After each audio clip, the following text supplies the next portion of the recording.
Júlia Zanata. Júlia, bom dia, seja bem-vinda, boa semana para você, Júlia. Bom dia, Pitoli, bom dia a todos os teus ouvintes, espectadores aí. Boa semana para todos nós. Obrigado. Júlia, você esteve nos Estados Unidos levando a verdade sobre o Brasil, do que acontece aqui no Brasil, para o parlamento americano e certamente está acompanhando de perto tudo o que acontece por ali nesse caminhar para as eleições americanas e que pode ter Trump de volta ao poder. Queria te ouvir sobre essa desistência de Biden, as tuas percepções, né, esse momento dessa disputa que eu tenho dito aqui todos os dias. Júlia, não é uma eleição americana. É uma eleição que pode mudar os cursos da história em todo o mundo, não é? Com certeza, Pitoli. Te confesso que fiquei bem surpresa com a desistência de Biden, que pese a gente sabe as dificuldades, né, que ele estava passando e até as críticas da própria grande mídia que sempre esteve ao lado dele, mas eu acreditava que nos Estados Unidos, muito tradicional, então, como o cara era presidente, eu pensei, não vai desistir, não vai ser substituído, mas realmente ficou uma situação insustentável, a grande mídia pressionando, vários setores da sociedade pressionando, Biden cometendo muitas gafes, né, trocando nomes, trocou o nome do Zelensky pelo Putin, simplesmente os dois estão em guerra, né, então, entre outras coisas, por isso houve agora essa desistência e começa toda uma nova eleição, aquele novo candidato, né, a Kamala, nova eleição, e eu vi que a imprensa já está divulgando que a Kamala já está na frente e tal, em que pese eu acho que é uma eleição que está favorável para o Trump, até por todas as evidências que se mostrou durante a gestão Biden, e a Kamala não vai ser diferente, né? Ela é uma radical de esquerda, então isso com certeza não servirá, não cairá bem para os Estados Unidos. Eu espero que o povo americano consiga entender isso, porque, como bem você falou, é uma eleição que não interessa só aos Estados Unidos. Os Estados Unidos é uma grande potência e o que acontece lá reflete em vários países, como, por exemplo, aqui no Brasil. Agora, Júlia, é importante a gente entender o bastidor disso tudo, não é? Do mesmo jeito que Bolsonaro representava alguém que se colocaria contra o sistema em 2018 e sofreu o atentado ali em Juiz de Fora, tentaram tirar a vida do presidente Bolsonaro naquele 6 de setembro de 2018, temos o episódio de 13 de julho de 2024 com Donald Trump. Os bastidores dessa política que tenta quebrar o sistema sofre de uma pressão que a gente não tem ideia. A exemplo do que você, né, deve sofrer por ser uma deputada do estado mais conservador do Brasil, né, com a defesa dos valores inegociáveis que temos, a gente pode e começa a imaginar como o sistema pressiona estes que podem comprometê-lo, podem colocá-lo em risco, né, Júlia? Com certeza. Nós geralmente somos tratados como personas não gratas na política.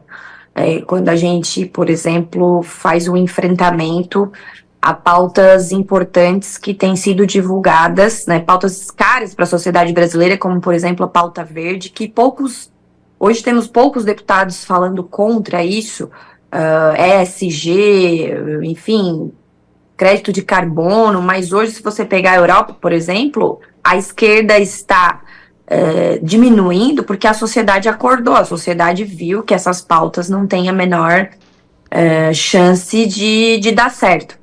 E sobre o Trump, é aquilo que eu tenho falado. Eles, quando querem desumanizar o adversário, é igualzinho como fizeram com o Trump, como fizeram com o Bolsonaro, dizendo que o Bolsonaro ia perseguir mulheres, gays, negros, enfim, todas as minorias, e nada aconteceu, ninguém foi perseguido durante o governo Bolsonaro, a não ser os próprios bolsonaristas que foram perseguidos, tiveram suas vidas devassadas pelo STF, e tivemos até jornalistas que tiveram que ir embora do país, fugir mesmo, que estão com seus passaportes cassados. Alan Santos, Paulo Figueiredo, Rodrigo Constantino, né, essas coisas nós não podemos esquecer. E com Trump a mesma coisa, que ele era nazista, que ele é fascista. Quando você vai alimentando isso e desumanizando o adversário, você coloca um alvo na testa da pessoa quando você chama de nazista, por exemplo. Eu também sou chamada toda hora. Porque, por mais que aquelas pessoas que criaram essa narrativa, no fundo elas sabem que isso não é verdade, mas elas alimentam outras pessoas que carecem de conhecimento histórico para saber o que é nazismo, por exemplo, que o nazismo era de esquerda. Né? O nazismo e o fascismo acreditavam no Estado, que o Estado era a fonte de tudo, que tinha que estatizar tudo, que o Estado tinha que ser dono de tudo, que quanto maior o Estado, melhor, e nós, né, não defendemos isso, né? Muito pelo contrário.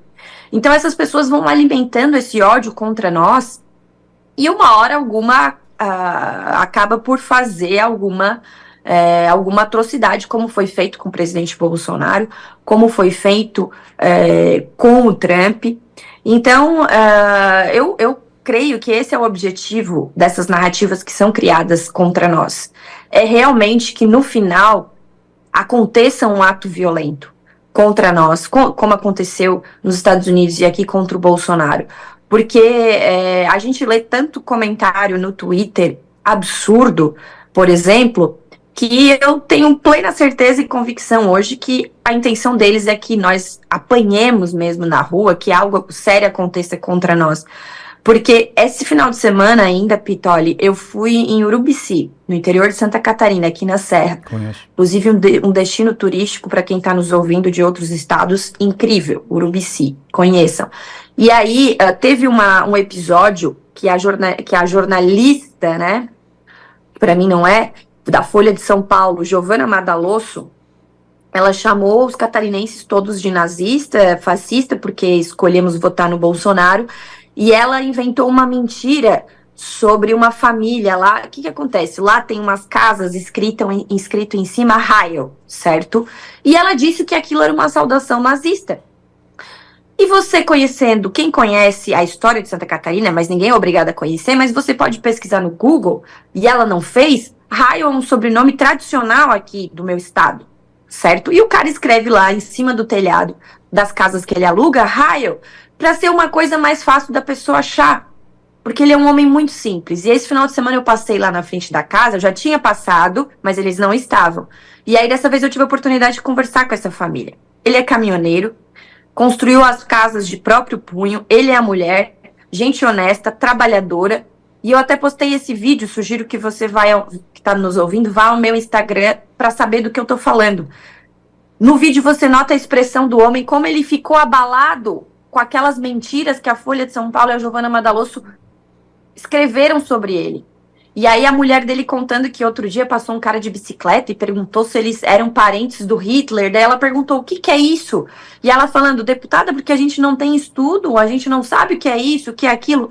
Então você vê a maldade e ele contando que aquilo deixou ele muito triste, até caiu a questão dos aluguéis, da procura. Então você vê como a militância das pessoas, a cegueira política, beleza, ela não quer gostar do Bolsonaro, essa jornalista, é um direito dela, mas ela atacou terceiros, atacou a sociedade catarinense inteira, atacou essa família, porque ela disse que Santa Catarina vota mais no Bolsonaro do que no Lula e ela não gosta. Então essa cegueira política, esse ódio, vem justamente daqueles que nos acusam de ter ódio. E isso tem uma consequência na sociedade. Infelizmente, é isso que está acontecendo. Aqui e nos Estados Unidos, igualzinho. Julia, aliás, só um parêntese falar de Urubici, quando você sobe a Serra do Rio do Rastro, né, logo depois Urubici e São Joaquim, as cidades mais frias do Brasil, e Urubici, ali tem uma turma que planta maçã, os queridos, né, que plantam maçãs ali, tem a festa da maçã de São Joaquim, uma cidade maravilhosa, Urubici, né, enfim, é frio, é frio mesmo, mas é um povo tão querido, é um povo tão afável, enfim, vale a pena de fato conhecer, né, aproveita as férias agora de inverno, se você estiver aí por perto ou quiser, né, conhecer uma região espetacular, vá até Lauro Miller e suba ali a Serra do Rio do Rastro, que vale a pena. É um destino espetacular. Agora... Dá para subir a Serra do Corvo Branco também. Também, que já sai... Ela não é tão estruturada quanto a do Rio do Rastro, mas é lindíssima igualmente. Você subindo a Serra do Corvo Branco, já está em Urubici. A do Exato. Rio do Rastro, você sobe, é Bom Jardim, São Joaquim, e aí entra em Urubici. Exatamente. Agora, Julia, eu vou te contar uma coisa. Naquele 25 de fevereiro em São Paulo, quando reteram o passaporte do Sérgio Tavares e ele acabou ficando detido na Polícia Federal, Eduardo Borgo, advogado, e eu é que fomos até o aeroporto de Guarulhos para tirar o Sérgio Tavares daquela situação. Então, desde o primeiro momento, nós fomos informados. O Sérgio entrou em contato comigo, falou: Pittoli, estou preso aqui no aeroporto em Guarulhos. E foi a audiência Auriverde, Júlia, que fez a doação para que ele tivesse condição de vir para o Brasil em 25 de fevereiro. Então eu me senti na obrigação de ali estar. Chegamos no aeroporto, Borgo como advogado criminalista, eu na condição de jornalista, e fomos ajudar e salvar o Sérgio Tavares. Pegamos o Sérgio e fomos para o Palácio dos Bandeirantes, onde ele ia almoçar com Tarcísio e Bolsonaro, e depois acompanhamos até a Avenida Paulista, enfim, fazendo todo esse trajeto, e começamos, Júlia, a pegar as notícias que chegavam sobre aquela ação da Polícia Federal. No Estadão, na Folha, no Globo, e a gente viveu a notícia desde o primeiro momento. Quando prenderam o Sérgio Tavares, eu fui acionado, então desde o primeiro momento eu vi a notícia acontecer.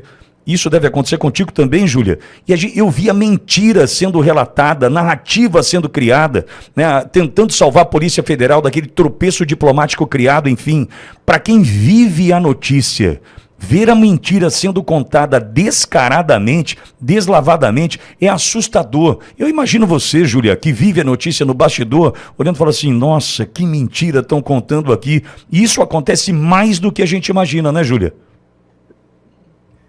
E assim, ó, eu aguento muita coisa, mato no peito, eu me considero forte psicologicamente, mas assim, eu fiquei muito abalada quando eu vi aquilo acontecendo com uma pessoa, com um senhorzinho de idade de 74 anos, esse Valmor Raio, que eu visitei esse final de semana, porque nós estamos no embate político diariamente, estamos mais ou menos acostumados, vamos dizer assim, a levar paulada, e política, quem aguenta mais vence. Mas uma família totalmente low profile, que não está na vida pública, ver o seu nome estampado na Folha de São Paulo de maneira a chamá-los de nazista, de fascista, aquilo abala muito uma pessoa que não está acostumada, que não tem nenhum interesse de aparecer em Folha de São Paulo. Então a gente vê a maldade acontecendo por puro... não é ignorância, é canalice mesmo, política. Ela tem raiva de Santa Catarina, aquela senhora Giovana Madaloso, porque aqui Bolsonaro fez 70%. Então, assim, quem que é antidemocrático? Quem que é antidemocrático? Nós, que elas chamam, ou eles?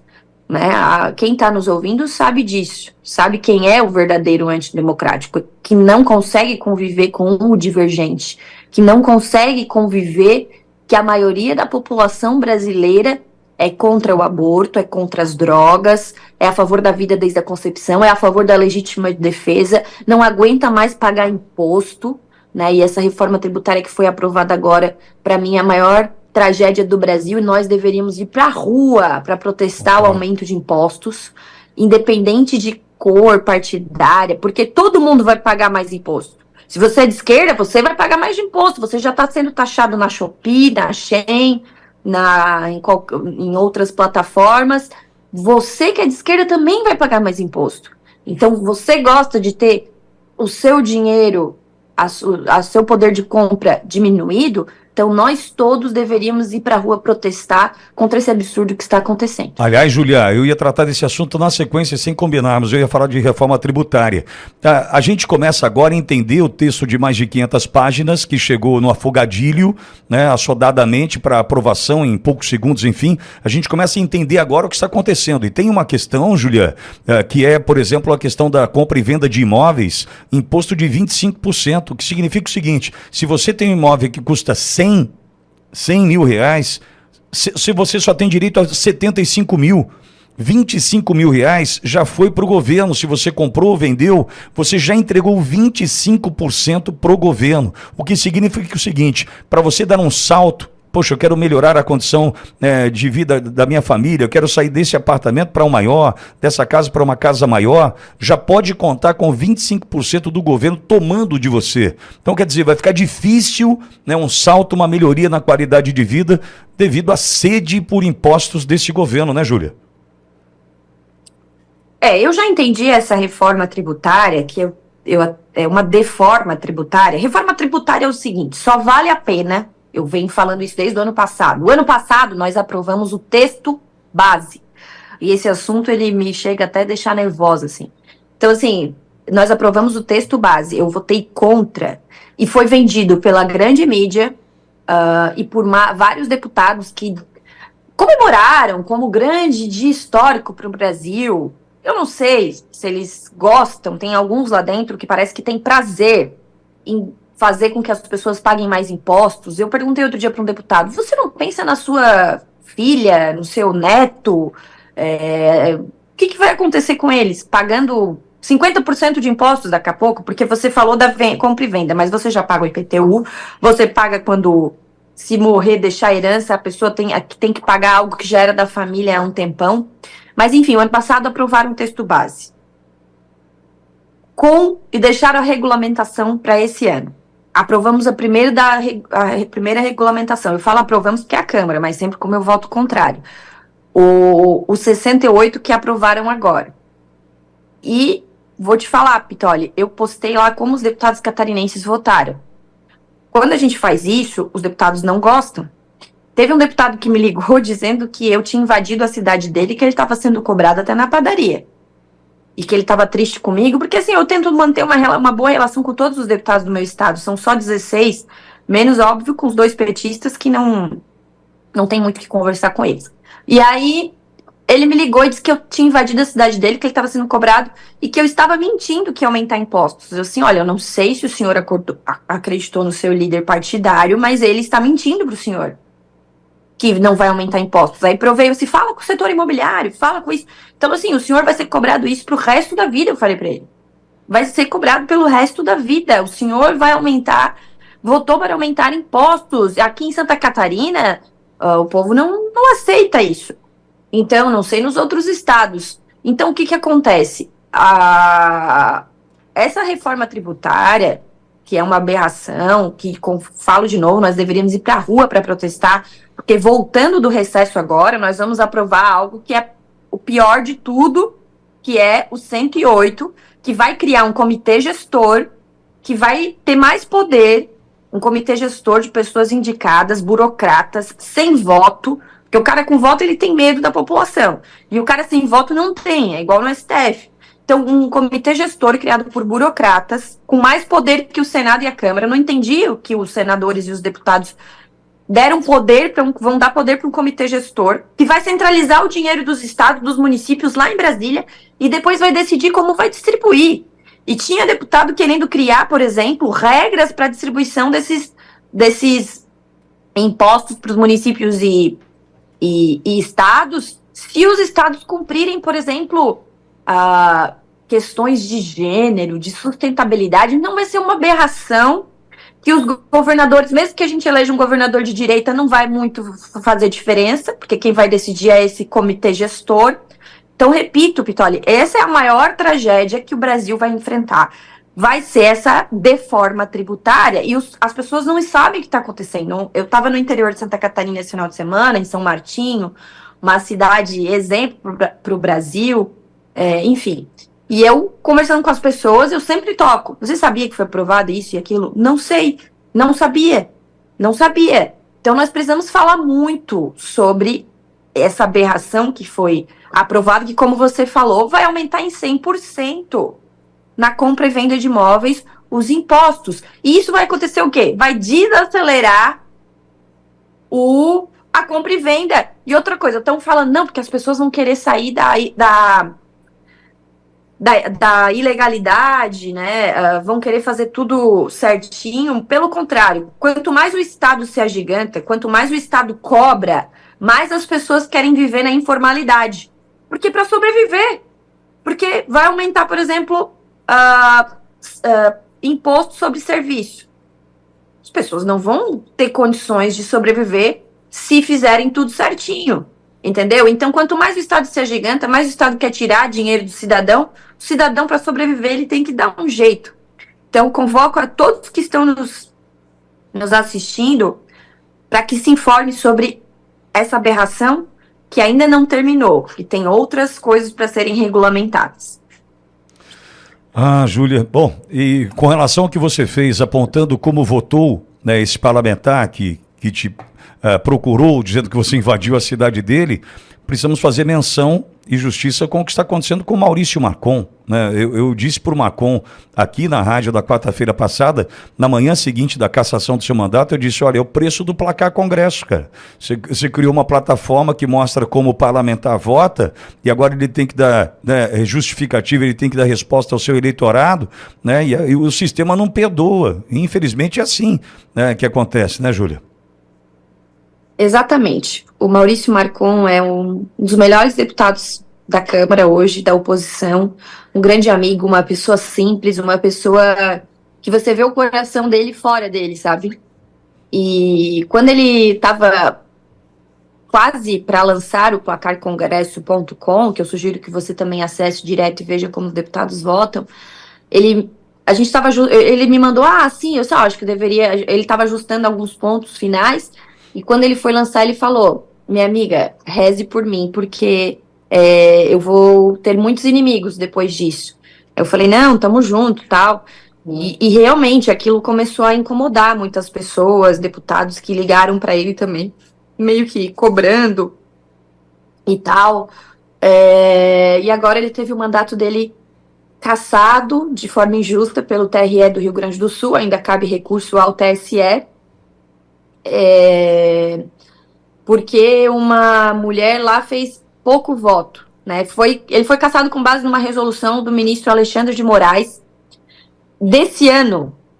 Exato. Você vê, uma resolução sai do nada, porque no direito eleitoral, Tolly, tem o princípio da anualidade. Nós, deputados, se formos fazer uma lei que vai mudar alguma coisa, as regras do direito eleitoral, nós temos que ter temos que fazer 1 ano antes do pleito. Esse é o princípio da anualidade.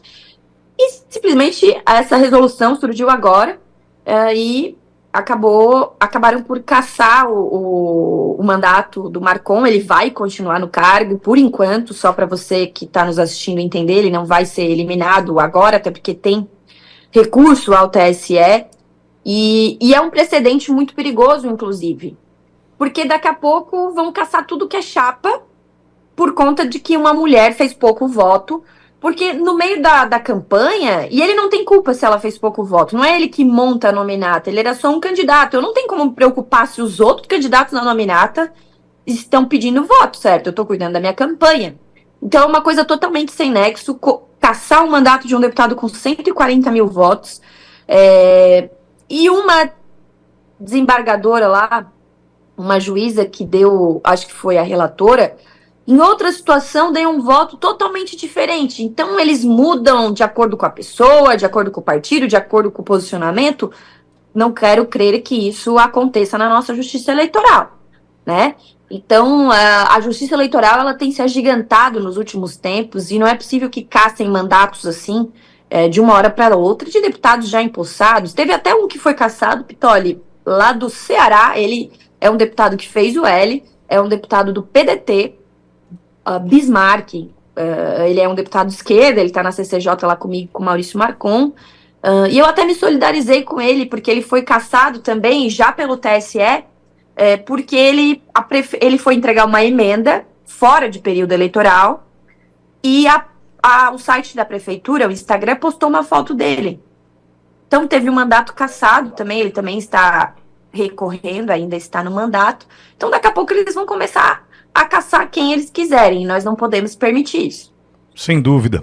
Júlia, muito querida aqui no chat, todos falando do teu trabalho, elogiando o teu trabalho, a tua jornada, a tua luta, e certamente é um apoio que serve, eu digo, como combustível, né, para a gente seguir em frente, porque não, é uma luta, acredite, a luta da Júlia, muitas vezes, é uma luta solitária, são decisões que são tomadas de uma maneira tão solitária, né, porque pela pressão, pela decisão que precisa ser tomada, tentando envolver, por exemplo, a gente tem família, Quando você toma uma decisão, inevitavelmente, essa pressão recai sobre aqueles que você ama.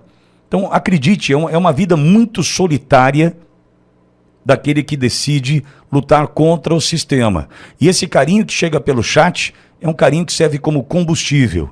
Julia, pode vir buscar esse combustível aqui semanalmente, que essa audiência está pronta para te receber com enorme carinho aqui sempre que você por aqui passar, viu? Muito obrigada, Pitoli, muito obrigada a todos. Diariamente nós recebemos, assim como tem gente que não gosta da gente, e eu também não estou aqui para agradar essas pessoas que não gostam de mim, não. Estou aqui para agradar o brasileiro que trabalha, que produz e quer ver esse país realmente ser uma grande potência, que nós temos condições. Então, quero deixar aqui também o meu carinho de volta e dizer que eu estou sempre pronta para comprar minha frase de campanha era pronta para o combate, né? E realmente isso eu tenho feito porque eu acredito no brasileiro que cuida da família, que pensa na inocência das crianças e nós nunca vamos desistir. Boa semana para você, Julia. Fiquem com Deus, um abraço. Amém, obrigado.